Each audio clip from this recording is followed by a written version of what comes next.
నమస్తే ఫ్రెండ్స్. మీకు ఒక అద్భుతమైన నిజంగా జరిగిన ఒక యథార్థ సంఘటన చెప్పాలనిపించింది.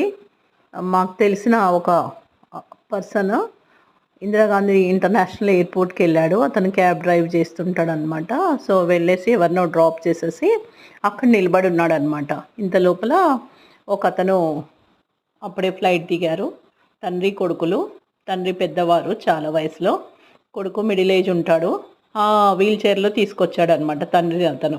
అయితే అతన్ని కారులో ఎక్కించడానికి కొంచెం కష్టం అవుతుండే. చాలా ఇబ్బంది పడుతూ ఉంటే మాకు తెలిసిన ఈ డ్రైవర్ వెళ్ళి అతనికి సహాయం చేశాడనమాట. పెద్దవారిని కారులో ఎక్కించడానికి హెల్ప్ చేశాడు వీల్ చైర్ లోపల నుంచి.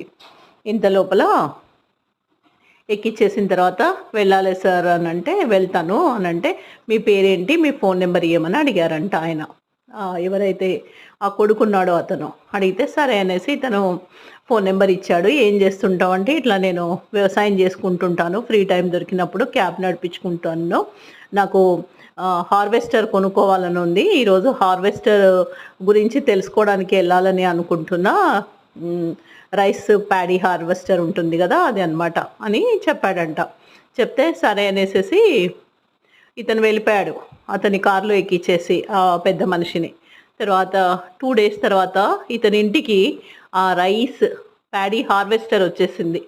డైరెక్ట్‌గా బుక్ చేసేసి పంపించేశారు. ఈయన ఆశ్చర్యపోయాడంట. ఇదేంటి, నాకెక్కడిది ఈ ప్యాడీ హార్వెస్టరు? అది కనీసం 20 లక్షల విలువ ఉన్న ప్యాడీ హార్వెస్టర్‌ని పంపించారు. ఎవరు? ఆ చిన్న సహాయం చేశాడు గదా ఇతను. ఆ ఎయిర్‌పోర్ట్‌లో కార్‌లోకి ఎక్కిచ్చాడు గదా తండ్రిని. ఒక కొడుకుకి హెల్ప్ చేశాడు గదా! అతను మాట్లాడాడు గదా ఇతనితోని. ఏంటి, ఏం విషయాలు అన్నీ తెలుసుకున్నాడు గదా! అతను ఇతనికి డైరెక్ట్‌గా ఒక హార్వెస్టర్‌ని బుక్ చేసేసి వాళ్ళ ఇంటికి పంపించేశాడు. మామూలుగా మనము సహాయం చేయడానికి చాలామంది చాలా ఆలోచిస్తారు. నాకేం లాభం? నాకేమొస్తది?